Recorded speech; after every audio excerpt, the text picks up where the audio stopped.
마태복음 26장. 예수님께서 이 모든 말씀을 마치셨을 때입니다.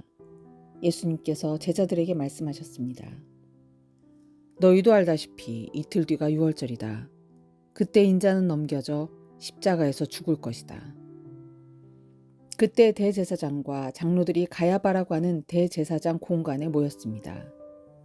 그들은 조용히 예수님을 잡아 죽일 계획을 세웠습니다. 그러나 그들은 명절 기간에는 안 돼. 사람들 사이에 폭동이 일어날 수 있으니까 라고 말했습니다. 예수님께서 베다니에서 문둥병에 걸렸던 시몬의 집에 계셨을 때입니다. 한 여자가 비싼 향유 한 병을 가지고 와 식사하고 계시는 예수님의 머리에 이 향유를 부었습니다. 이 광경을 본 제자들이 화를 냈습니다. 왜 이 값비싼 향유를 낭비하는 것이요? 그것을 비싼 값에 팔아서 가난한 사람들에게 줄 수도 있었을 텐데. 예수님께서 이것을 아시고 말씀하셨습니다. 왜 이 여자를 괴롭히느냐? 그는 나에게 좋은 일을 하였다. 가난한 사람들은 항상 너희 가운데 있을 것이다. 그러나 나는 너희와 항상 함께 있지 않을 것이다. 이 여자는 내 몸에 향유를 부어 내 장례를 준비한 것이다. 내가 진정으로 너희에게 말한다. 온 세상에 복음이 전해지는 곳마다 이 여자가 한 일이 전해져 그를 기억할 것이다. 그때 12제자 가운데 한 명인 가롯 출신의 유다가 대제사장들에게 갔습니다. 가롯 유다가 말했습니다. 내가 예수를 당신들에게 넘기면 나에게 얼마를 주겠소? 제사장들은 유다에게 은 30개를 주었습니다. 그 후로부터 유다는 예수님을 넘길 기회를 노렸습니다. 무교절의 첫 번째 날에 제자들이 예수님께 와서 말했습니다. 유월절 음식을 어디에다 준비할까요? 예수님께서 대답하셨습니다. 성 안에 들어가 한 사람에게 이렇게 말하여라. 선생님께서 때가 가까웠으니 당신 집에서 제자들과 함께 유월절을 보내겠다고 말씀하십니다. 제자들이 예수님께서 말씀하신 대로 행하여 유월절을 준비하였습니다. 그날 저녁에 예수님께서 12제자들과 함께 음식을 드시기 위해 앉으셨습니다. 모두들 식사를 하고 있을 때 예수님께서 말씀하셨습니다. 내가 너희에게 진정으로 말한다. 너희 중에 하나가 나를 배반할 것이다. 제자들이 매우 슬퍼하며 한 사람씩 예수님께 묻기 시작했습니다. 주님, 제가 그 사람은 아니지요? 예수님께서 대답하셨습니다. 나와 함께 그릇에 손을 넣는 자가 나를 배반할 것이다. 성경에 쓰여진 대로 인자는 떠날 것이다. 그러나 인자를 넘겨주는 그 사람에게는 화가 있다. 차라리 태어나지 않았더라면 자신에게 더 좋았을 것이다. 예수님을 배반한 유다가 예수님께 말했습니다. 선생님이요, 설마 제가 그 사람입니까? 예수님께서 그에게 내가 말했다 하고 대답하셨습니다. 식사 때 예수님께서는 빵을 들어 감사기도를 드리시고 그것을 떼어 제자들에게 주시며 말씀하셨습니다. 받아 먹어라. 이것은 내 몸이다. 또한 예수님께서 잔을 들어 감사드리신 후 그것을 제자들에게 주시며 말씀하셨습니다. 너희 모두 이것을 마셔라. 이것은 죄를 용서하기 위하여 많은 사람들을 위해 붓는 나의 피, 곧 언약의 피이다. 내가 너희에게 말한다. 내가 아버지의 나라에서 너희와 함께 새롭게 마시는 그날까지 지금부터는 포도 열매를 빚은 것을 마시지 않을 것이다. 그들은 찬송을 부르고 올리브산으로 올라갔습니다. 예수님께서 제자들에게 말씀하셨습니다. 오늘 밤 너희는 모두 나를 버릴 것이다. 성경에 이렇게 쓰여 있다. 내가 목자를 칠 것이니 양이 흩어질 것이다. 그러나 내가 살아난 뒤에 너희보다 먼저 갈릴리로 갈 것이다. 베드로가 말했습니다. 다른 모든 제자들이 주님을 버릴지라도 저는 결코 버리지 않겠습니다. 예수님께서 대답하셨습니다. 내가 진정으로 너에게 말한다. 바로 오늘 밤 닭이 울기 전에 내가 나를 3번이나 모른다고 할 것이다. 베드로가 예수님께 말했습니다. 주님과 함께 죽을지라도 결코 주님을 모른다고 하지 않을 것입니다. 다른 제자들도 모두 똑같이 말했습니다. 그때 예수님께서 제자들과 함께 겟세마네라는 불리는 곳으로 가셨습니다. 예수님께서 제자들에게 말씀하셨습니다. 내가 저기에 가서 기도하는 동안 여기 앉아 있어라. 그리고 베드로와 세베대의 2 아들들을 데리고 가셨습니다. 예수님께서는 매우 근심하시며 괴로워하기 시작하셨습니다.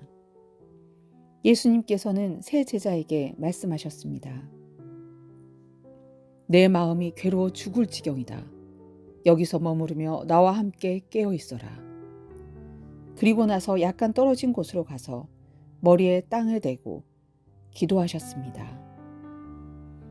나의 아버지, 할 수만 있다면 제게서 이 잔을 지나가게 해주십시오.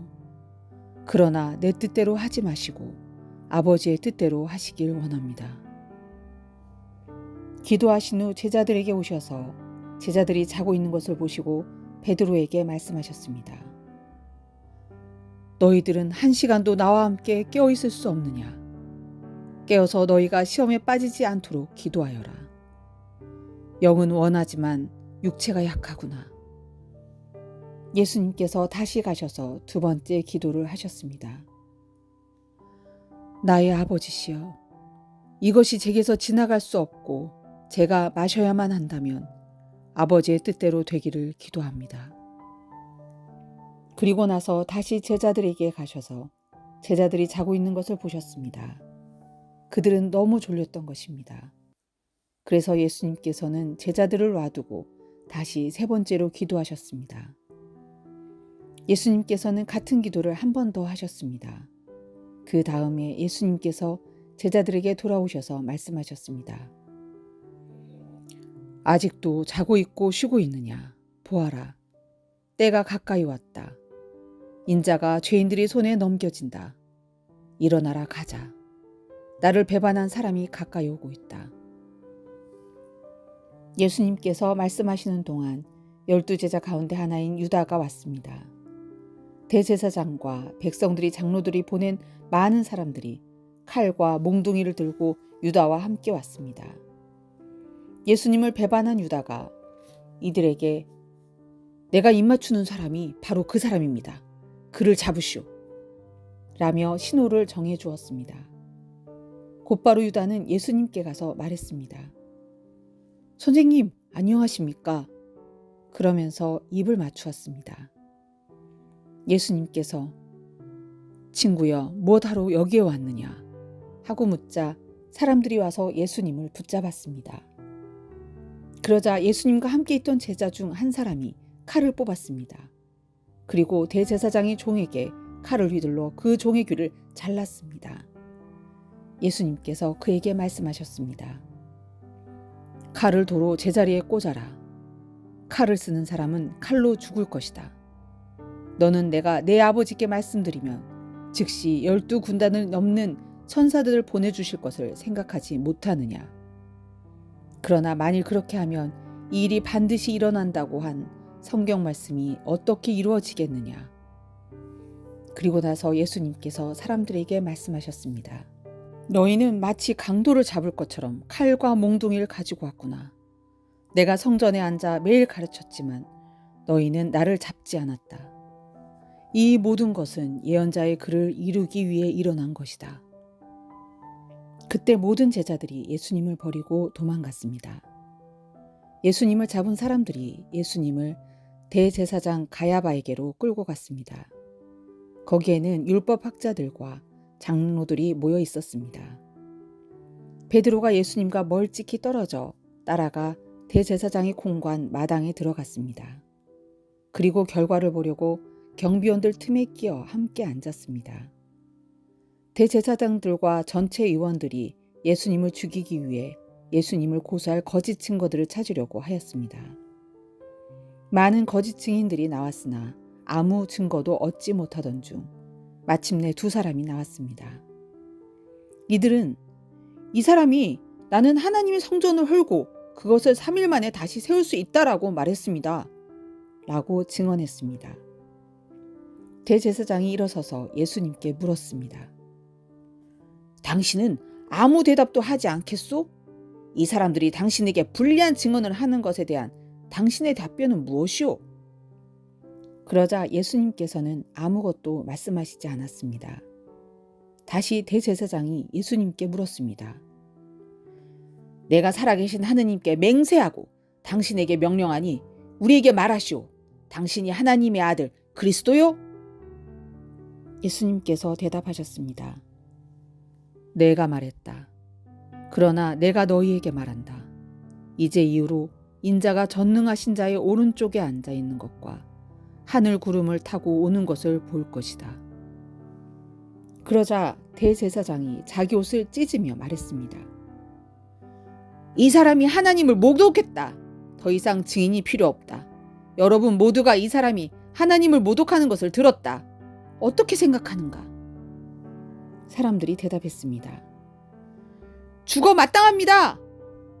그리고 사람들은 예수님의 얼굴에 침을 뱉고 주먹으로 치고 손바닥으로 때리며 그리스도야, 누가 너를 때렸는지 맞춰보아라 하고 말했습니다. 베드로가 대제사장 공간 마당에 바깥쪽에 앉아 있었습니다. 그때 어떤 여자 하인이 와서 말했습니다.